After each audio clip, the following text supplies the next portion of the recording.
Capítulo 3. Tradição familiar. Jogos de supremacia. Hanobis, 11 de setembro. Minutos. Depois de admirar sua jovem imagem diante do espelho, Félix começou a vestir suas roupas enquanto pensava na era atual em que se encontrava. Pelas suas memórias atuais, ele acreditava que foi enviado de volta à era moderna. Uma era onde os terráqueos ainda viviam em paz e harmonia no seu pequeno planeta azul.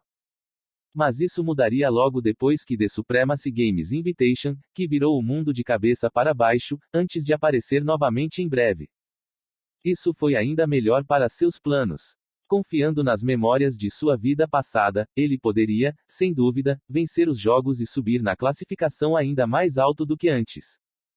Isso o recompensaria com tesouros com os quais ele nem poderia sonhar. Sua expressão logo se tornou séria e solene quando ele disse com firmeza: "Desta vez, não vou brincar e perder meu tempo ocioso." Se ele fosse dedicado e trabalhador na integração de sua linhagem, ele não teria sido enviado pelo clã para fazer uma missão tão difícil, mas permaneceria na sede sendo protegido e bem cuidado como os prodígios. Infelizmente, ele só conseguiu agarrar sua bunda com uma expressão de dor e arrependimento depois de aprender esta lição, tendo seu traseiro explodido em chamas por asna. Sua expressão de angústia logo foi substituída por uma expressão determinada que comoveria qualquer um que a visse. Para eu não sentir esse tipo de dor agonizante nunca mais, vou trabalhar mais duro do que todos, vou ter certeza de chegar ao pico. Ninguém vai mexer comigo de novo. Ninguém. Rachadura.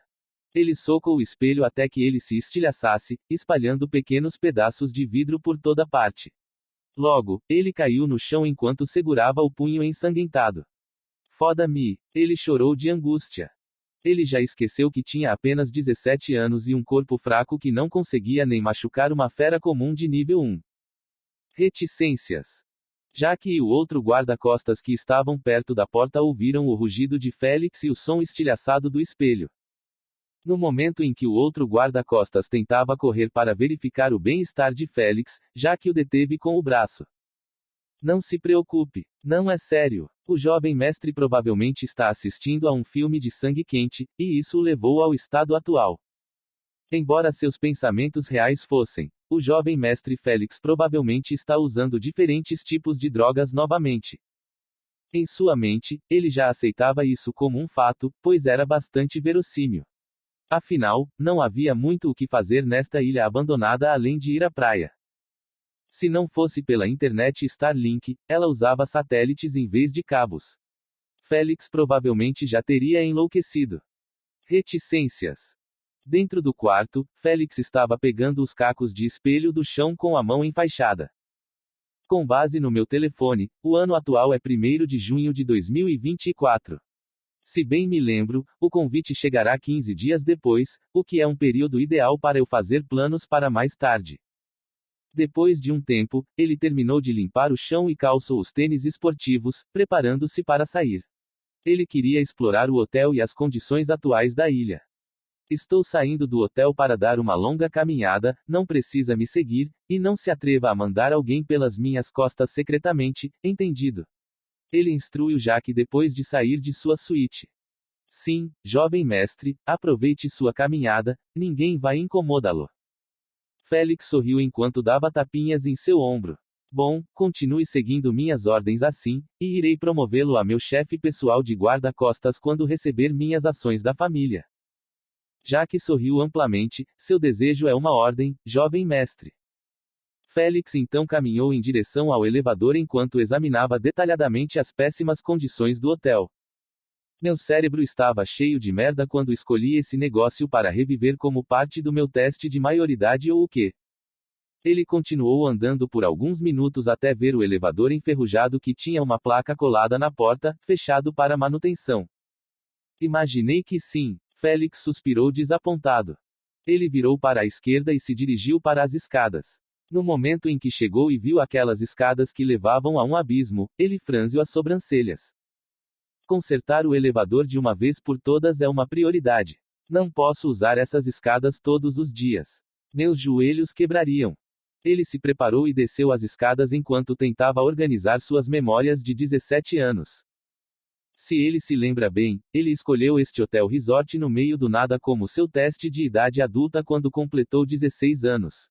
Isso porque ele queria passar os 5 anos do teste parado e tomando sol. Ele logo repreendeu sua jovem preguiça, que lhes custou caro mais tarde.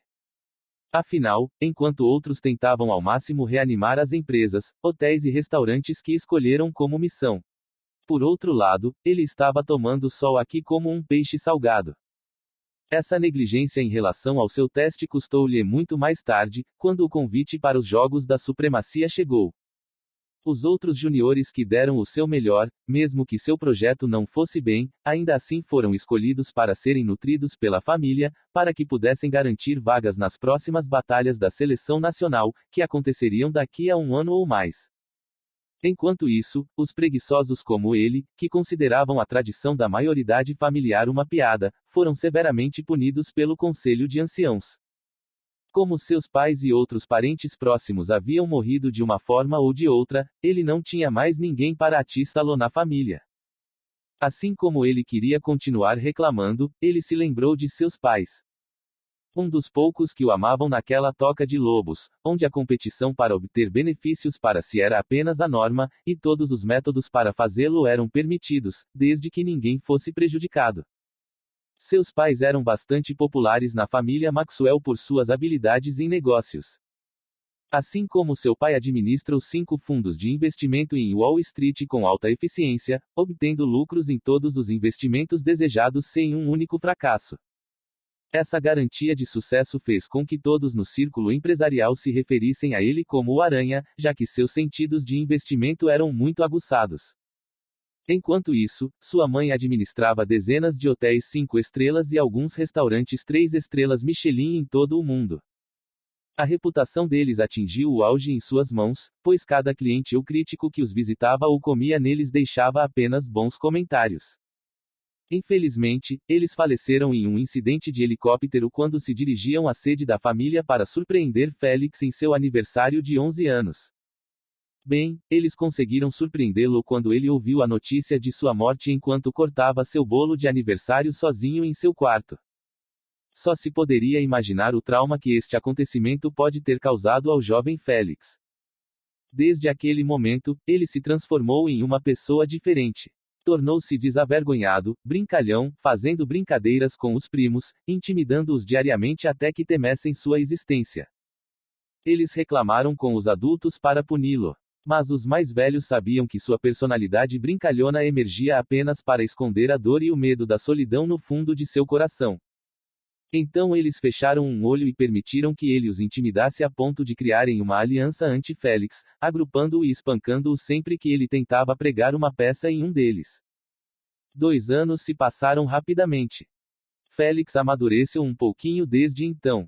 Ele parou de assediar os primos ao perceber que não valia a pena levar uma surra só por causa de uma pegadinha. Ele então se tornou preguiçoso e improdutivo, suas notas escolares estavam abaixo da média, enquanto seus amigos eram os típicos garotos novos ricos da segunda geração que pensam com o pênis e não com o cérebro. Se eles tivessem um, é isso. Os anos foram passando até CHR irritante da sua vida, que foram os 16 anos. A razão foi que toda a vida de cada júnior da família depende da tradição da maioridade. Quando necessário, passar em um teste com duração de 5 anos. Este teste implicava que era necessário reanimar um negócio morto, como uma empresa à beira da falência, um restaurante com críticas negativas, hotéis que tinham má reputação por parte dos seus clientes ou simplesmente não apresentavam um bom desempenho em geral. Suponha que o Júnior conseguisse reanimar seu negócio com sucesso em um período de 5 anos. O conselho da família o recompensaria com 49% das ações desse projeto. Isso significava que quanto maior a empresa ou hotel que você reviveu, maior será sua recompensa. 49% das ações dos restaurantes não eram o mesmo que possuir 49% na Car Manufacturer Company. Mas se falhassem no teste, teriam apenas 2 opções para escolher. A primeira era viver livremente, sem controle ou recursos familiares. Em contrapartida, a segunda era escolher qualquer negócio que se adequasse aos seus talentos e administrá-lo com apenas 10% de participação nos lucros. Esta tradição foi a razão pela qual a família continuou a crescer com sucesso, ao mesmo tempo que mantinha os seus recursos sob controle, sem riscos de perdê-los para estranhos. Enquanto isso, Félix não poderia ter se importado menos com o teste ou com seu futuro. Ele só escolheu este hotel resort porque seu projeto era ficar longe de todos os outros. Félix acordou de suas reminiscências enquanto ria de seu acesso de raiva mais jovem, o que os fez ficar para trás na integração da linhagem. Ele sorriu maldosamente. Já que esse papai está de volta, meus queridos primos, vocês podem esquecer de conseguir recursos da família, pois farei deste hotel resort o melhor do mundo, onde apenas as elites podem pisar nesta ilha. Ele então riu alto com as pernas espaguete, balançando continuamente, incapaz de suportar seu peso depois de descer aquelas escadas infernais. E eu sei exatamente como fazer isso.